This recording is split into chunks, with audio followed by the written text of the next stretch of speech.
My dad handed the $5.5 million rupees empire I built to my useless brother because he's the only son. So, I walked away and gave them an ending they'll regret. Forever. My name is Isabella Romano, and I am 34 years old, born and raised under the dry heat of North Texas. I am the CEO of a multi-million-dollar landscape construction company specializing in designing, building, and maintaining outdoor spaces for commercial properties, upscale residential communities, and urban parks. It may sound simple when I say it, but if there is one thing I have learned from the soil, the water, and the irrigation pipes buried beneath the grass, it is this. Anything beautiful and lasting must be laid on a foundation built early, through discipline, through hands willing to get dirty, and through decisions that no one else ever sees.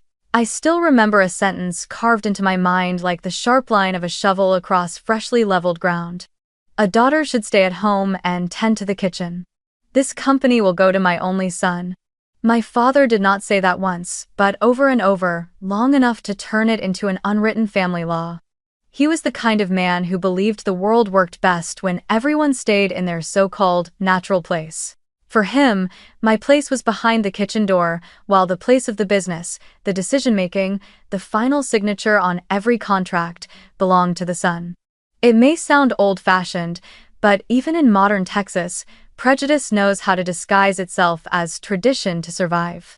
And that prejudice found a permanent home in our one-story house on the outskirts of Dallas throughout my childhood. My older brother, Anthony Romano, 4 years my senior, grew up in constant indulgence, like a lawn watered on schedule and trimmed to perfection, never once exposed to the harsh sun. He attended private school for a while, then drifted from plan to plan, like a man wandering the aisles of Home Depot, unsure which fertilizer to buy because he had never planted anything himself. Anthony was quick with words, always knowing exactly what to say to please my father, and accustomed to others clearing the path before him. Dropping out of school never became a problem because my father was always ready to call it a break to find the right direction. I did not hate him. At least not in a fiery way. I simply learned to acknowledge the truth as it was. Anthony had been placed under a constant drip of water, while I had to learn how to survive in the blazing heat. I was different. From a young age, I was quietly yet persistently belittled short remarks, clipped like pruning shears. Girls have weak hands. Steel toe boots look rough on you. Don't go to the site too often. Your skin will darken. But it was exactly those condescending looks that made me want to touch everything. I loved riding in the back of the truck, breathing in the damp smell of soil, asking Michael, my father's veteran foreman, about the water pressure in the pipes, about why that oak tree needed a thicker layer of mulch in autumn, about how to schedule maintenance so it wouldn't fall on rainy days. I was fascinated by blueprints, by the transformation of a bare lot into a stone-paved walkway, into rows of seasonal flowers, into a smart irrigation system linked to sensors. I loved the things others dismissed as dirty, heavy, or exhausting, because in them I saw a quiet, honest order. If you respect the land will give you back what you ask for. Of course, love alone was never enough to convince my father. I still remember vividly a spring morning when I was 11, the day my science teacher announced the results of the District Innovation Fair. My project, a homemade drip irrigation model built from leftover PVC pipes and recycled water bottles, had won first prize. I remember the moment the whole class applauded when my teacher placed a shiny little bronze medal in my hand and said, "Isabella, you have the vision of a real engineer." My heart nearly leapt out of my chest as I ran home clutching that certificate, longing for my father's embrace, hoping he would finally see that his daughter was capable of something meaningful. But when I handed him the award, he barely glanced at it, gave a faint smile, then folded it and set it aside on the dinner table. He said, "Well, that's nice, but you're a girl, what use is all that? In the end, you'll still be in charge of the kitchen, and this company will have to go to Anthony." The most painful part of that moment was when I looked into my father's eyes and saw the indifference so clearly. It wasn't that he didn't hear me, and it wasn't that he didn't understand. It was that in his mind, a wall had already been built. No matter how hard I tried, he would always see it as nothing more than a child's game. I stood there frozen, then quietly took my certificate back to my room, telling myself I would fold it carefully and keep it for myself, because my father would never see it as anything significant. Yet that very same evening, when Anthony, then 15, scored a goal in a school soccer tournament, my father's voice shook the bleachers as he shouted with pride.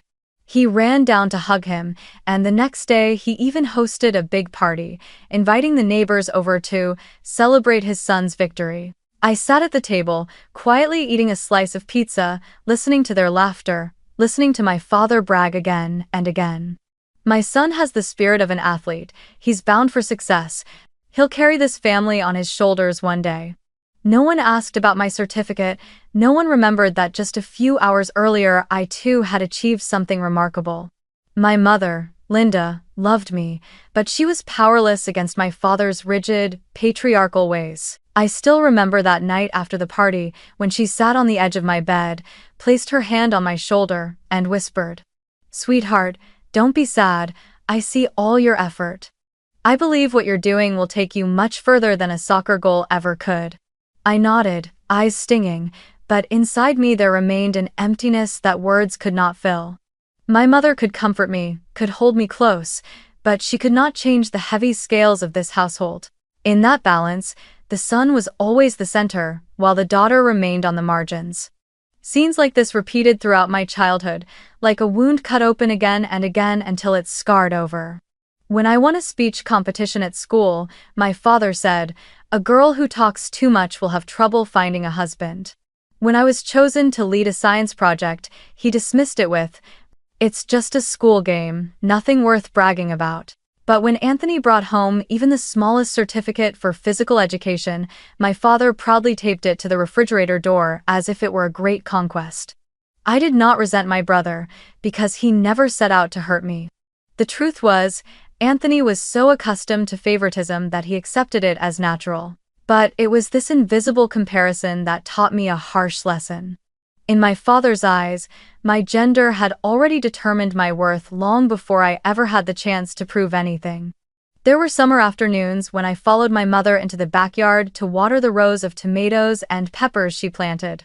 I held the hose, watching the stream soak into the soil, trickle into the small trenches she had dug, and I silently wished my father could see my efforts the way my mother looked at those seedlings, believing that with enough light and water, they would grow into strong, steady plants. But my father was different. To him, I was only the woman of the family, destined to study just enough before marrying, raising children, and tending the kitchen fire. Anthony was the heir, even though he never showed the slightest interest in the family business. Those years, I lived in a cruel paradox. The more I proved myself, the more my father ignored me. The lazier Anthony became, the more excuses my father found for him. When Anthony failed a class, my father said, "It's fine, sons always have many paths to take." When I earned an A in advanced math, he responded half-heartedly, "What does a girl need math for? It's not like you'll be calculating anything complicated." I gradually learned to swallow those words, to turn them into fuel. Instead of crying or arguing, I quietly promised myself that I would carve my own path, a path that one day would force him to acknowledge me, whether he wanted to or not. Looking back, I realized that childhood was like a harsh training ground where I had to learn to stand tall without applause, to comfort myself when achievements went unnoticed, to turn disregard into a slow-burning fire. My mother, though she could not overturn my father's beliefs, was my only anchor. She reminded me that true worth never came from my father's praise, but from my own belief in myself. And from those years, I began to understand that one day, I would have to prove my father wrong, not with words, but with an entire career he could never deny. When I was 16, my high school held a ceremony honoring the top students across the state. It was the first time my name had ever been called on such a big stage, with an academic record ranked in the top 1% of the entire region. I remembered the countless nights I had stayed up studying, preparing presentations, and taking dozens of practice exams. To me, that moment was more than just a certificate. It was a rare chance for my father to feel proud of me, to see that his daughter could stand shoulder to shoulder with anyone, maybe even rise above. I had sent him the invitation, printed out the program, even placed it on the breakfast table where he sat every morning. I imagined him in the audience, watching me walk across the stage, nodding in recognition, even if only once. But on that day, as I stood under the bright lights on stage, my eyes swept over the audience and landed on a chilling emptiness. The seat reserved for my parents was still vacant, not a single person sitting there. My heart plummeted. After the ceremony, my mother called to apologize, saying her hospital shift had run late. I felt no anger toward her, because I knew she had truly wanted to be there. My father, however, had chosen to take Anthony to a casual soccer game in Dallas, a meaningless match, yet in his eyes, it was more important than his daughter's education. When I heard that, it felt as though my entire world had collapsed. That night, I came home, slipped off the nicest dress I had picked out for that special day, and shut my bedroom door tight. For the first time in years, I broke down sobbing. It wasn't only because my father had missed the ceremony, it was because I suddenly realized the truth. I could work twice, 3 times as hard, but in his eyes, I would always remain an outsider. My pillow grew wet with tears as I curled up, wishing I could disappear. In that moment, I felt small, useless, and powerless against the shadow of favoritism my father always cast over Anthony. My mother knocked gently before entering, then sat beside me and held me in her arms. The faint scent of her perfume on her blouse soothed my grief like a sedative. She didn't say much, only whispered, "You must be strong, Bella. You must prove your worth, even if your father never acknowledges it. Sometimes, it's not because you're not good enough, but because some people refuse to see the truth. But you have to keep going, because, one day, the world will not be able to ignore you." I choked back tears, nodded, and in that moment, a new fire began to flicker inside me. That night, I wrote a promise in my notebook. I will never wait for my father's recognition.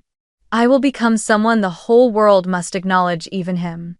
It was the vow of a 16-year-old, naive but powerful, and it became the starting point of my determination to rise on my own merit. From that day forward, I began to change the way I looked at everything. I stopped seeking my father's approving gaze and instead focused on turning every achievement into a brick, building a path of my own. In the years that followed, I didn't stop at academic success. I joined the science club, secured sponsorships from local businesses to carry out environmental research projects, and even managed to intern at a small landscaping company in the city during the summer, where I learned to design my first smart irrigation system. Each experience stitched up the holes inside me like a needle pulling thread, turning pain into fuel. While Anthony spent his summers drifting around with friends, I gave mine to thick textbooks, long hours on construction sites, and even the sting of failed designs that didn't work as planned. Perhaps the injustice I endured within my family became an unintended catalyst. It stripped away illusions, forcing me to stop waiting for fairness from my father. I understood that if I wanted a place in this world, I would have to carve my name into stone myself without leaning, without pleading. I began to picture a different future, one where I was the one at the helm, where work was not defined by gender. And I quietly promised myself, if my father would not give me the opportunity, I would create it on my own. I carried that vow I had made at 16 with me into my college years, like a shield protecting me from the skeptical looks and dismissive words that still filled my own household. I applied to the University of Texas and chose business administration as my major. Many people were surprised, and my father even scoffed. "What's a girl going to do with business? Contracts, numbers, those things won't mean anything to you later." He spoke as if I had signed up for a cooking class just to pass the time. But I stayed silent, refusing to argue. Deep inside, I had already decided I would not just study business for the sake of it, I would study to become a leader. And because I knew business alone wasn't enough, I enrolled in additional courses in landscape architecture and environmental resource management. I wanted to understand both how to run a company and the language of soil, plants, and design. I wanted to hold both in my hands, management as a foundation, and technical expertise as depth. College was anything but easy. I studied while working part-time jobs to cover expenses, since my father offered almost no support. He had told me bluntly, "If you want to go to school, you pay for it yourself. The money in this house is for Anthony. He's the one who needs to prepare for the future." So I worked as a waitress at a fast food place, tutored high school students in math, and even picked up shifts at a construction supply store, where I learned how to tell one type of cement from another, one kind of brick from the next. By day, I sat in lecture halls with my worn-out laptop, typing notes from lectures on strategic management. By night, I put on a uniform, stood behind a cash register, and counted every tip carefully, just enough to pay rent and buy textbooks. There were nights when I came home late, collapsing onto my bed, both exhausted and proud because every hour I worked proved I could keep moving forward without a cent of my father's support. Meanwhile, my brother Anthony was the complete opposite. After enrolling in an expensive private university in Dallas, he lasted only 2 years before dropping out. The excuses were endless. The classes didn't suit me, the professors didn't understand me, the school didn't allow enough creative freedom. The truth was, he spent most of his time partying, drinking with wealthy friends, and burning through my father's money without a second thought. I remember once, in the middle of finals week, as I hunched over my notes in the dorms, I saw a photo he had posted online raising a glass of champagne with the caption, "Live it up, deal with tomorrow later." I couldn't help but laugh bitterly. A dropout still praised by my father as someone finding his own path, while I worked myself to the bone with school and jobs, and yet never once earned his acknowledgement. In my final year of college, I chose to intern at a commercial landscaping company in Austin. There, I had the chance to work on major projects, designing irrigation systems for office complexes spanning dozens of acres, overseeing construction in luxury residential communities. I learned how to read technical drawings, calculate budgets, and negotiate with suppliers. I even joined the project management team, where for the first time I understood the true complexity of running a contract worth hundreds of thousands of dollars. It was an invaluable experience, opening a door that, at home, my father had never believed I was capable of knocking on. On the day of my graduation, my mother was the only one there, sitting in the audience, clapping so hard her hands turned red as I walked across the stage. My father did not come. He claimed he was busy with work, but I knew better. He was driving Anthony to meet with some supposed potential employer, which was really just an excuse for Anthony to enjoy another fine meal. By then, I didn't feel sadness anymore. I had grown too used to it. Watching my mother's tears of joy, I felt it was enough. That diploma was not meant to be shown to my father, it was proof to myself that I had kept the vow I made at 16. At 22, I returned to Dallas. My father's company at the time was just a small landscaping service, with a few aging trucks and annual revenue that didn't even reach $500,000. He had a few dozen clients, mostly local homeowners, and a handful of small office maintenance contracts. The staff numbered barely over a dozen, mostly manual laborers who worked on a simple routine. Take orders in the morning, finish by evening, and go home. The whole operation ran on my father's years of experience and the dedication of a few loyal men like Michael, the foreman who had been with him since the very beginning.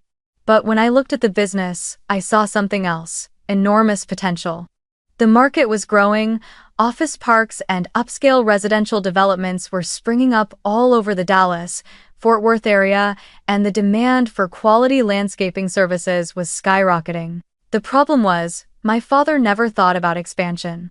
He was content with a few $100,000 in revenue, a modest lifestyle, and the belief that one day Anthony would return to carry on the family business. On my first day at the company, my father simply waved his hand and said, "You can help with the office work, learn gradually.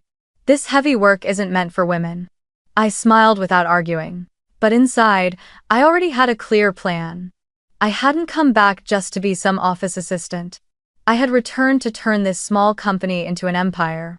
Whether my father believed it or not, I would use my own ability to change everything. From the very first days back at the company, I could see how worn down its operations were. Contract files were piled high in rusty metal cabinets, with no digital copies anywhere. The work schedule for the trucks was scribbled across a whiteboard, smudged and easy to erase. Customers had to call in their requests, wait for the secretary to jot them down on paper, then wait again for someone to pass it along to the field manager, which could take days before getting a response. I realized that if we kept working this way, the company would forever remain a small-time operation, unable to compete with the new firms popping up all over Dallas, Fort Worth. So I began restructuring. I spent weeks redesigning the entire workflow, from how we handled customer requests, to scheduling, to staff allocation, to supply management. I introduced project management software, which my father at first dismissed as unnecessary clutter. But after a few months, even he had to admit it reduced mistakes dramatically. I created a maintenance schedule for equipment, instead of waiting until machines broke down to repair them. I required every employee to keep daily work logs so I could track exactly what they did and how efficient they were. To me, these were basic standards, but to my father, they were foreign, since he had always been used to a "we'll figure it out tomorrow" style of management. The greatest ally I had during this time was Michael Torres, the foreman who had been with my father since the days when the company owned only one truck. Tall, sun-darkened, with calloused hands hardened by decades of shovels and machinery, Michael was more than just a supervisor. He knew how to run every piece of equipment, how to talk to clients, how to resolve disputes between workers, how to keep the team standing strong even on 100-degree days. To me, Michael became like a second father, the kind of father who actually knew how to teach and encourage, so different from the biological one who only criticized and belittled me. He often told me, "Isabella, you've got a mind your father will never see. Don't give up. You're on the right track." He was the one who taught me how to operate an excavator, how to check the pressure on a mower, how to read a contract without letting the client take advantage. Many late afternoons, the two of us would sit on an empty lot, me studying and taking notes, him sharing hard-earned lessons. What I learned from Michael wasn't written in any textbook, but it became the bedrock foundation on which I built everything else. Another person who came along and transformed the face of the company was Sophia Nguyen. Just a few years older than me, Sophia was a Vietnamese-American landscape design engineer who had recently graduated from the University of Oklahoma. I met her at an industry seminar and immediately recognized her potential. Sophia had a refined aesthetic sense and a modern design approach, turning plain plots of land into vibrant, livable spaces. I convinced my father to bring her into the company, though he hesitated at first, saying, "Hiring more people is too expensive." But after Sophia's very first project, a rooftop garden for a boutique hotel in downtown Dallas, he had to nod in agreement, admitting the company had never produced anything so impressive. From then on, Sophia became my creative right hand, while I focused on management and expansion. Our partnership practicality and creativity combined pushed the company into a new era. I began targeting large commercial contracts instead of just small residential lawns. I prepared proposals, knocked on the doors of property management firms and luxury housing associations. At first, many turned us down, doubting that a small family company could handle projects worth hundreds of thousands of dollars. But I was persistent. I invited them to tour our completed sites, showed them our processes, our performance metrics. I built a professional portfolio for the company, something we had never had before. After 6 months, we secured our very first commercial contract. A $250,000 project to renovate the landscaping of an office complex in Plano. When we delivered on time and under budget, the client immediately signed 3 more contracts. From there, word spread quickly, and Romano Landscaping became known not just as a lawn service but as a trusted commercial contractor. For 10 years, I poured 70 to 80 hours a week into the business. I was on job sites at dawn, then back in the office reviewing accounts, drafting bids, and negotiating with partners. I was often the last to leave the yard at night, making sure every piece of equipment had been serviced and was ready for the next day. I had no summer vacations, no parties, no luxury trips. While many of my peers were settling down with families, I spent my weekends crunching costs and writing proposals. But I never regretted it, because every drop of sweat turned into tangible results. Revenue climbing from a few 100,000 to 1 million, then 2 million, and by the 10th year, we hit $5.5 million in annual revenue. From a company of just 12 employees, we had grown to 80, with a brand new fleet of trucks and contracts stretching across 3 states: Texas, Oklahoma, and Arkansas. Meanwhile, my father appeared mostly at important meetings to sign documents or pose for photos with major clients. Anthony was even worse, occasionally dropping by the office in a sharp suit, tossing out a few management buzzwords he had picked up somewhere, then disappearing again. But when the local press wrote articles praising the company's rapid growth, they still called it the Romano family legacy. My father stood before the cameras, smiling with pride, while I stepped back, my heart in turmoil. I didn't crave personal fame, but each time I saw them taking credit for what I had built, a bitter ache rose inside me. I knew that sooner or later, the truth that I was the one who had built this empire would have to be acknowledged.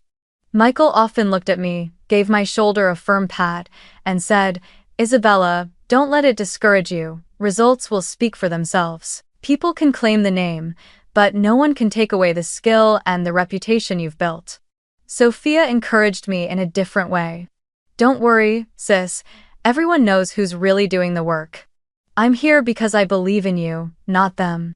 Those words kept me steady, pushing the company forward, waiting for the day when the truth could no longer be hidden. Anthony's presence in the company I had built was like a guest visiting a home and acting as if he owned the place. He always chose the busiest moments to appear, often during staff meetings or right after we signed a major contract. He would smile, pat my shoulder, and say things that, on the surface, sounded supportive. "Isabella, you've really done great. The company has grown so much thanks to you." But behind closed doors, when it was just him and my father, his words were entirely different. Anthony began planting the idea in my father's mind that I was only fit to be an executor, while leadership, strategy, and expansion, the grand decisions, belonged to men. I had no idea about those private conversations, only that something in my father's tone toward me began to shift. If before he had been silent or dismissive when I reported results, now he slipped in comments that unsettled me. "You're talented, but do you think far enough ahead? One day, this company needs a man at the helm. Big clients prefer dealing with men." At times he was more direct. "No matter what, Anthony is the true heir. A daughter will marry and leave. The company can't stay with you forever." Each time I heard those words, my heart grew heavy, but I reassured myself that he was simply clinging to old cultural habits, that time and results would eventually change him. Anthony, meanwhile, played his part flawlessly in front of me. Whenever he stopped by, he would put on a show of admiration. "You work so hard, sis. I really admire you." Once, I even overheard him boasting to friends in the conference room. "My sister works like a man, never takes a break." Naively, I thought it was rare praise, not realizing he was actually using the image of me as a woman working like a man to underline how abnormal I was, hinting that I didn't belong in that role. He constantly whispered to my father that I lacked leadership qualities, that employees obeyed me only because I pressured them, not because they truly respected me. My father, already fixed on the idea that a company must be run by a son, gradually nodded along. The irony was that Anthony had never done real work.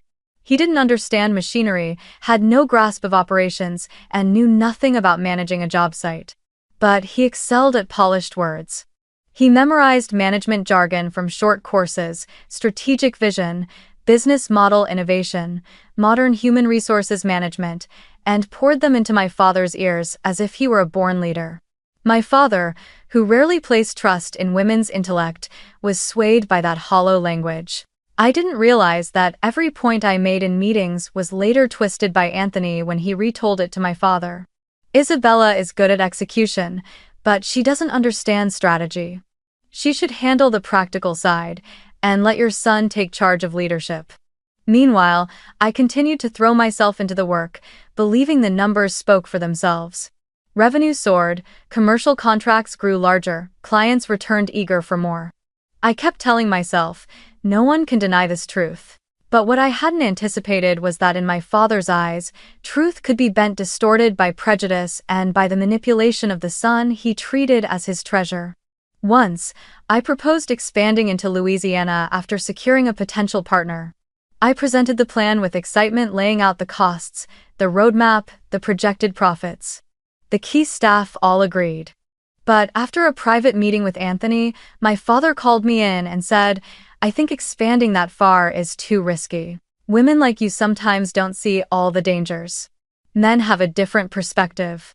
I was stunned, unable to understand how, in the span of a single conversation, he had turned 180 degrees. Later, I learned that Anthony had whispered, "She's too ambitious, father. Be careful she doesn't take reckless risks. The company could be in danger." The more I achieved, the more wary my father became. He began requiring me to seek his approval before signing major contracts, whereas before, I had full authority. He repeated often that Anthony will soon be joining the company full-time, a prospect I dreaded. Even though Anthony had no concrete plans, my father believed that he has a natural gift simply because he's a man. Meanwhile, I, the one who had worked tirelessly for 10 years, was slowly pushed out of strategic decisions. My mother saw it all, but all she could do was sigh. She once whispered to me, "Isabella, you must prepare yourself. Your father will never change." In his mind, this company is an inheritance that must go to his son. The more successful you become, the more he feels he has to reassert Anthony's place. Her words pierced me, but I still refused to believe things could ever be that bad. I thought that if I just kept proving myself, eventually my father would have to acknowledge me. But I didn't realize the truth had been decided long ago on the very day I was born, with a gender that did not match my father's expectations. So I kept working, kept hoping, while Anthony patiently waited for his moment. And then, the day finally came, the day my father publicly chose, handing everything to him, while I was left as nothing more than a hardworking woman. I had no idea that the family schemes had been woven long before, only waiting for the right moment to explode. It was a Monday morning when I received an urgent meeting notice from my father at the apartment in downtown Houston. When I walked in, Anthony was already there, lounging comfortably on the sofa, legs crossed, swirling a glass of wine as if he were the rightful owner of the place. I hadn't even taken a seat before my father cleared his throat, his expression stern but carrying an unusual finality. He said there was something important to announce, something concerning the future of the company. My heart pounded in my chest. For years, I had been waiting for this moment, the moment when my father would finally acknowledge my contributions and trust me with the leadership role I had proven I deserved. But what came out of his mouth struck like a cold blade. "All company shares will be transferred to Anthony. You are a daughter, and one day you will marry. You cannot carry this responsibility. Anthony is my only son. The duty belongs to him." I froze, unable to believe what I was hearing. A decade of sacrifice, sleepless nights, contracts I had personally secured, days I had thrown myself onto job sites in 100-degree heat to keep deadlines on track, all erased, simply because I had been born a girl. I turned to Anthony and caught the triumphant smile spreading across his face, the smile of someone who had been pampered his whole life and was now handed a treasure he had never shed a drop of sweat to build. Anthony leaned forward, his voice syrupy but dripping with disdain. "You can still work for me, Bella. I'll let you keep the CEO position. No one denies you have skills, but leadership, vision, that belongs to men." His words landed like a sentence passed down in a courtroom. In their eyes, all I was capable of was being an employee in the very company I had built with my own hands. I turned to my father, hoping that at the very least he would hesitate, that he might soften in the face of the undeniable truth that this company was my creation. But his eyes were cold as steel. "You should accept this. Life is not fair. Anthony is the son, he must take responsibility. As for you, you work well, so continue, but ownership, never." It felt as if I were plunging into a bottomless void with nothing to hold on to. Images flashed through my mind in a blur. Me at 22, returning to the company with bloodied hands but hopeful eyes. Me at 27, staying up countless nights drafting the expansion plan into Oklahoma, me at 30, standing at the signing of our first $1 million contract. My heart racing with pride, knowing I had lifted the company to new heights. All those versions of me were extinguished in an instant by a few curt sentences from my father. Anthony, of course, seized the moment to pour salt into the wound. He turned toward me, his voice tinged with mock sympathy. "Don't be upset. I know this must be hard to accept, but try to look on the bright side. At least you won't have to carry the heavy burden of responsibility. You can still focus on what you're good at, and the long-term vision, leave that to me." I clenched my fists so tightly that my nails dug into my skin, my insides torn between fury and despair. I wanted to scream that he had never managed a single project, never once borne responsibility for this company a single day in his life, but I held back. I knew that no matter how loud I shouted, my father would never hear me. The air in that apartment was thick, compressed, suffocating. My father stood firm, Anthony smirked, and I felt like a stranger in my own family. And then I understood, it wasn't that my father couldn't see what I had done, he saw everything. But for him, the truth mattered less than preserving the prejudice that the company must be inherited by a son. He chose to erase my work, just to uphold a false tradition he mistook for honor. I stood up, feeling the whole room spin with each pounding heartbeat. I spoke softly, almost in a whisper. "If that is your decision, then there is nothing more for me to say." Then I turned and walked out of that luxurious apartment, each step heavy, but carrying within me a new clarity. In the empty hallway, I heard Anthony's voice echo behind me. "Don't worry, sis. I'll help you get used to your new role." His tone was like another slap to my dignity. What neither he nor my father realized was that in that very moment, a chapter of my life had ended, the chapter where I still sought recognition from them. I drove back to Dallas through a haze of choked anger, the long road stretching endlessly. When I finally reached my apartment, I threw my keys onto the table and sank into the sofa, trying to take a deep breath, but my chest felt unbearably heavy. In my mind, my father's cold voice and Anthony's smug smile kept replaying. "You are a daughter, and one day you'll marry. You cannot carry this. Anthony is my only son, the responsibility belongs to him." I knew then that if I stayed in the company, I would be nothing but a shadow, an employee inside the very house I had built. I picked up the phone and called my mother. The moment I heard her say, "Hello," I broke down in tears. She listened silently as I poured out every word caught in my throat from my father's decision to Anthony's attitude. When I finally finished, I heard her own sobs on the other end. She said, "Your father will never change, Isabella. He has lived his whole life trapped in that mindset. You have to save yourself. Don't let your hard work be buried under their shadow." Her words cut me like a blade, but also sliced through the darkness inside me like a beam of light. I sat there, quiet, then whispered, "I understand, Mom. I won't wait for them anymore." The truth was, I had been preparing for this moment for years. I knew one day my father would do something unjust, and I would have to walk away. Over more than a decade of work, I had saved nearly $200,000 money from bonuses, from the small share of profits my father allowed me to keep, and from my own frugal living. I didn't drive luxury cars, didn't buy designer bags, didn't spend recklessly like Anthony. I chose a modest life, saving for the future, so that if the day ever came when I was forced out of my own company, I would still have the foundation to start again. It wasn't just money I had prepared, I had also quietly built relationships with clients. I was always the one directly managing projects, always the one they called when problems arose. I kept every line of communication, checked in after each season of work, and sent thank you notes during the holidays. I knew the clients trusted me, not my father, and certainly not Anthony. That was the greatest capital I carried with me.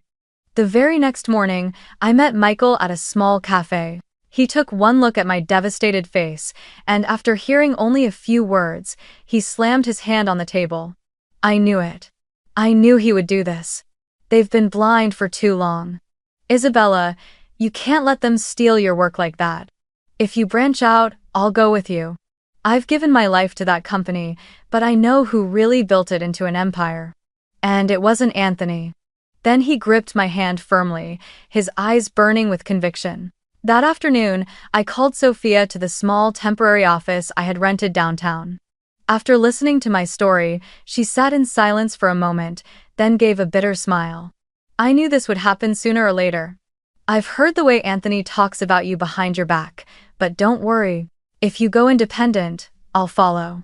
I want my designs to be placed where they truly belong in a company where real contributions are recognized. Together, we'll create something they could never even imagine. I looked at Sophia and saw in her eyes the same fire that was now raging in my own heart. That night, I sat alone, opened my laptop, and began typing out the first business plan for my own company. I typed the name, Isabella Landscaping Solutions. Simple, but proud. It was no longer Romano, the name my father and Anthony had used to erase me, but my own, declaring that from now on, no one would ever steal my accomplishments again. I outlined a vision. A modern, professional landscaping company expanding across the southern states, a place where every employee would be treated fairly, where women could hold leadership positions without being dismissed. I knew this path would not be easy.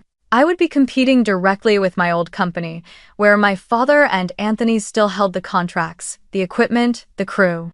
But I had something they could never possess: the trust of the clients, the loyalty of people like Michael and Sophia, and above all, an unshakable determination. I swore to myself. One day, my father and Anthony would have to watch as Romano Landscaping collapsed, while Isabella Landscaping Solutions rose to become the name everyone in the industry spoke of. And when that day came, I wouldn't need to say a single word. The results would speak for me. I threw myself into the work as if rest had never been an option. The first day of Isabella Landscaping Solutions began inside a small office I rented in an industrial building on the outskirts of Dallas. The space was barely 800 square feet, with low ceilings and walls that still smelled of fresh paint, but to me, it felt like a pure beginning. On my desk, I placed a small wooden plaque engraved with the name of the new company, and I sat there staring at it for a long time. For the first time in my life, I saw my name not just tied to Romano, but standing alone, solid on the desk, like a declaration. This is my work. No one can ever take it from me again. Michael and I started making calls to old clients, the managers of office complexes, upscale residential communities, the people I had worked directly with for years. I didn't hide anything. I told them plainly that I had left Romano Landscaping, that I had started my own company, and that if they chose to continue with me, I promised to maintain the same quality and even improve it. The response left me stunned. Most of them agreed immediately. Richardson, the manager of the entire office complex in Plano, said outright, "Isabella, we work with you, not your father or your brother. Wherever you go, we'll follow." Within just 2 weeks, I had secured commitments from over half of the company's largest commercial clients. Meanwhile, Sophia threw herself into creating the logo and building the new brand identity. She spent countless nights sketching and refining drafts before presenting them to me. In the end, we chose a design that was simple but powerful. The word Isabella in green, with a curved line beneath it suggesting fertile soil and flowing water. When that logo was printed on trucks, embroidered on uniforms, and featured on brochures, pride swelled in me like a rising tide. This was not just a company, it was proof that women could lead in an industry long thought to belong only to men. During the first 2 months, I hardly slept. By day, I met with clients, signed contracts, and went out to job sites with Michael and the crew to ensure deadlines were met. By night, I stayed in the office with Sophia, revising our portfolio and preparing bids for new projects.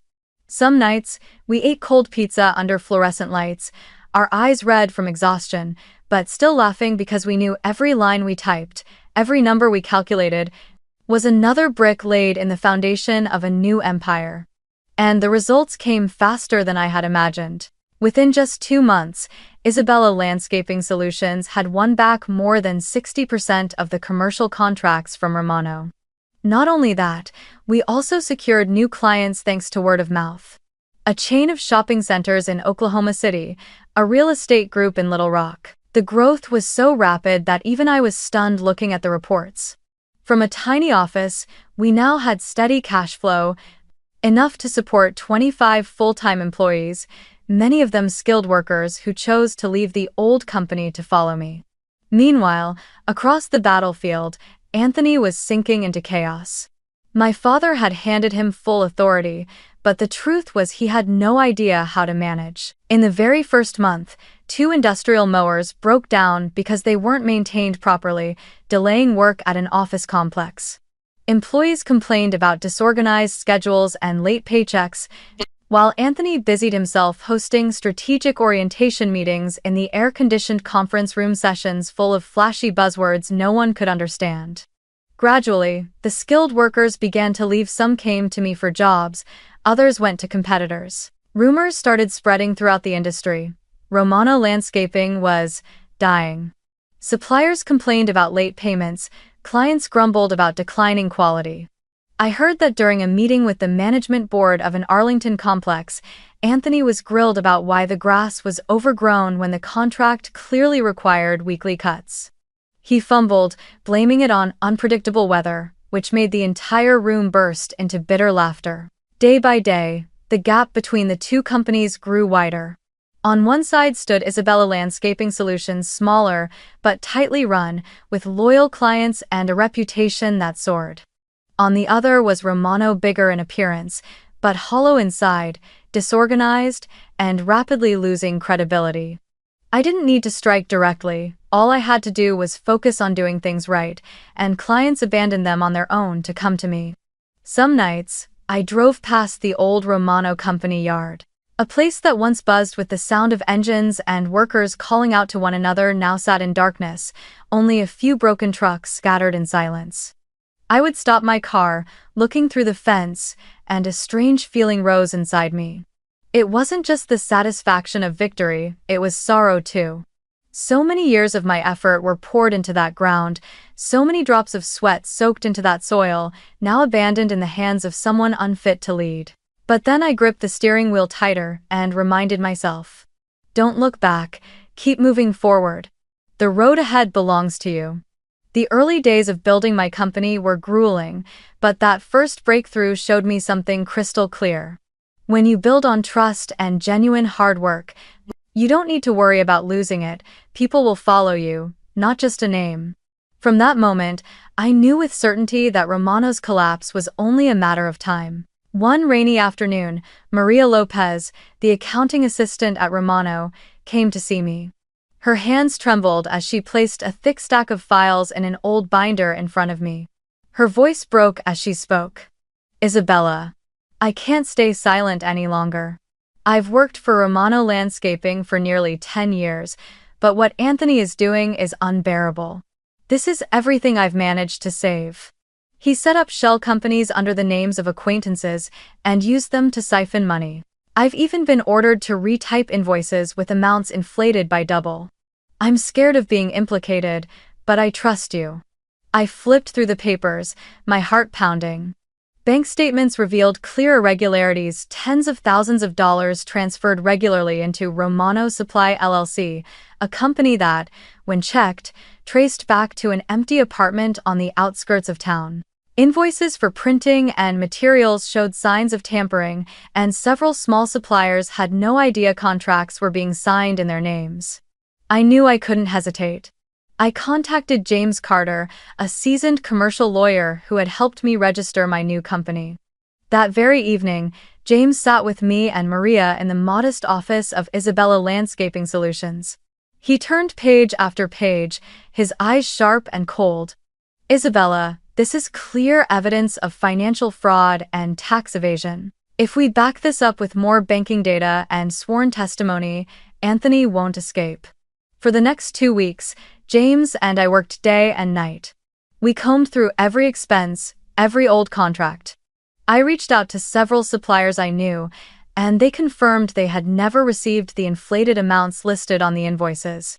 Some former employees, encouraged by Maria's courage, also began stepping forward with more information. One technician recounted how Anthony had ordered him to sign off on a phantom equipment shipment worth over $100,000, when in reality only a fraction had been purchased.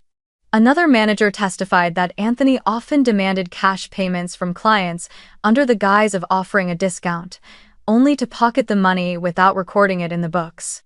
James compiled everything into a comprehensive legal dossier. I remember vividly the morning we walked into the district prosecutor's office. The building was imposing, with high ceilings and an air of gravity.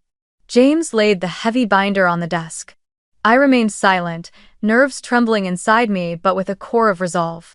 The prosecutor flipped through the first pieces of evidence, then looked up at me. "Miss Romano, are you prepared to testify? You understand this case could stretch for months, even years." I drew a deep breath and answered firmly, "I'm ready. I don't want anyone else deceived or exploited." No. The very next day, the IRS joined the case. They demanded the full accounting records of Romano Landscaping. A warrant was issued to search the company's office. Word began to leak out. A federal investigation into financial fraud in the landscaping industry in Texas was underway. At first, Anthony tried to act smug. He posted on the company's Facebook page, claiming it was all baseless rumors spread by malicious competitors. But when federal agents froze the company's bank accounts and IRS officers started combing through the office files, the color drained from his face. The remaining employees were in a state of panic. Some called me, asking if they could apply for jobs at Isabella Landscaping Solutions. I couldn't take everyone, but those I knew to be truly decent and dedicated, I welcomed with open arms. That night, I sat alone in my small office, the warm yellow lamp casting light across my desk. I thought of my father and of my mother's tearful words on the phone. "You must save yourself." And now I realized, I wasn't just saving myself, I was saving others too, from Anthony's cruelty and greed. The official investigation began, and for the first time in years, I felt justice drawing near. News of the probe spread like wildfire. At first, just a few lines in the local Dallas paper, but soon bigger outlets picked it up. CNN, the New York Times, even financial networks like Bloomberg ran stories about the downfall of Anthony Romano, a man once introduced as a rising young entrepreneur, the poster child of a new generation. That morning, I sat in my office with attorney James Carter, watching the live news broadcast on the wall-mounted television.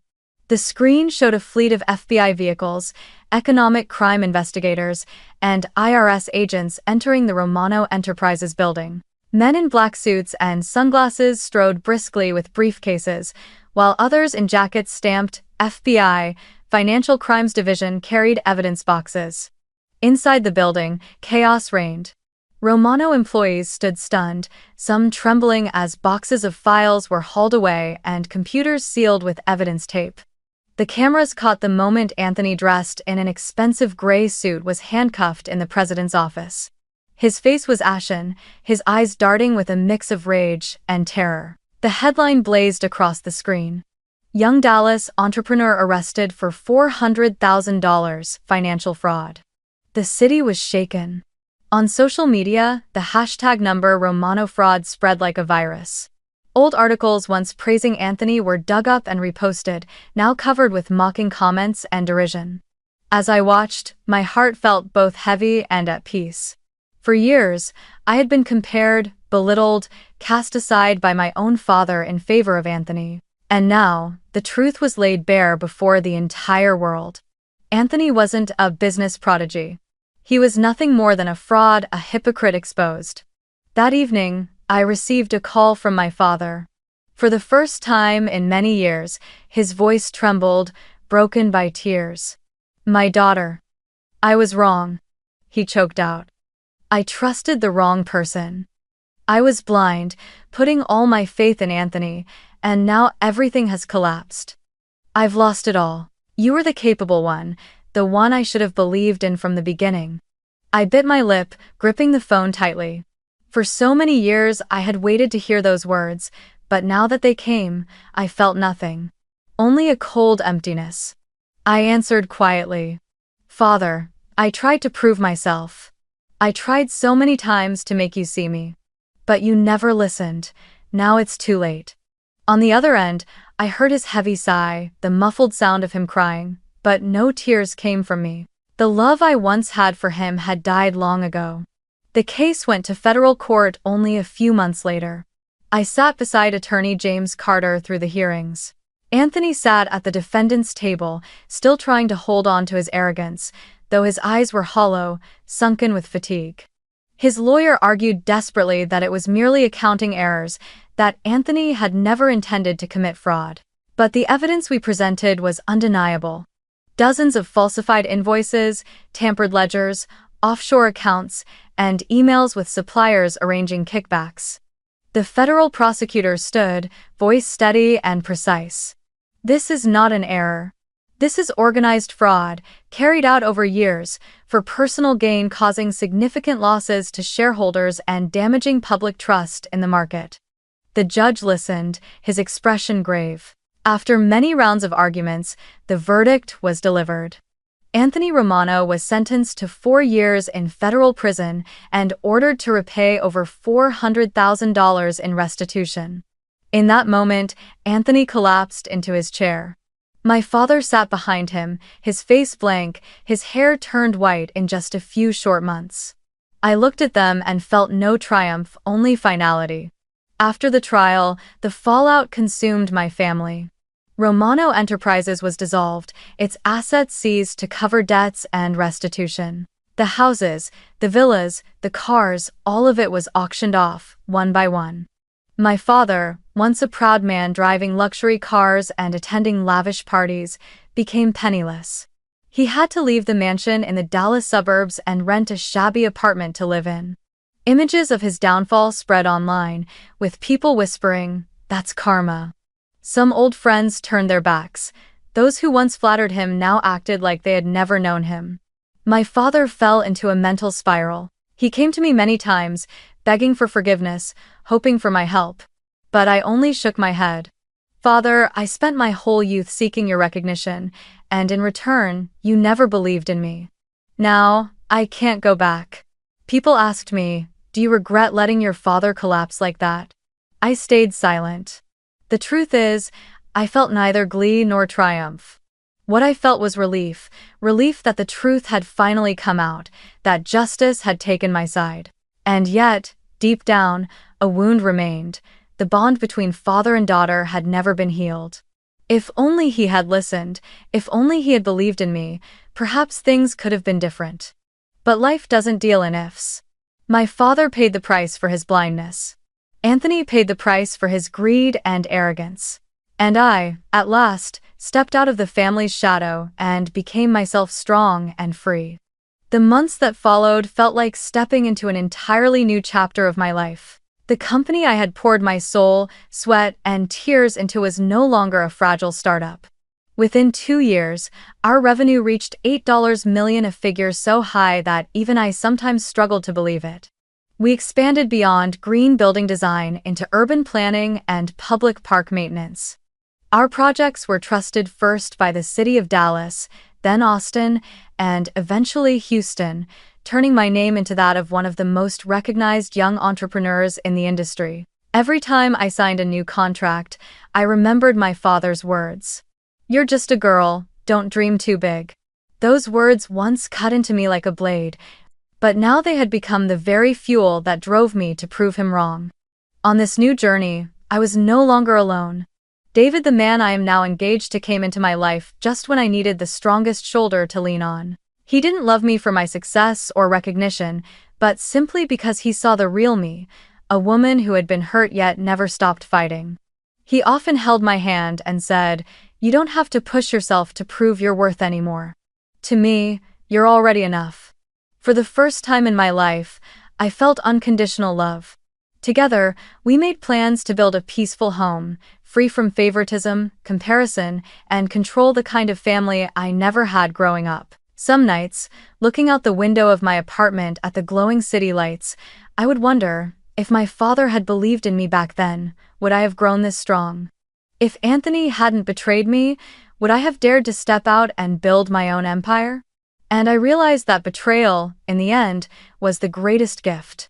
It pushed me out of my comfort zone, forced me to break through, and proved that I was worthy. My father now is no longer the man he once was. After Anthony's conviction and the seizure of his assets, he lost everything he once took pride in. He called me once, his voice trembling. I was wrong. You were the capable one. If only I had believed in you from the start. I stood silent for a moment before replying softly. It's too late now, Father. But I hope you find your own lesson in this. When I hung up, I felt no satisfaction, only peace. I no longer needed that belated recognition because I had already found my worth long ago. Looking back on the journey, I understood this. The sweetest revenge isn't tearing others down, it's living better than they ever imagined, succeeding beyond what they thought possible, and showing them everything they lost through their blindness, selfishness, and prejudice. And this is what I want to leave with those listening to my story. Never let anyone tell you that you are unworthy simply because you are a woman. Never believe that gender decides your ability or your future, because sometimes it is precisely the doubt, the belittlement, and the condescending looks that become the fire that propels you further than anyone ever expected.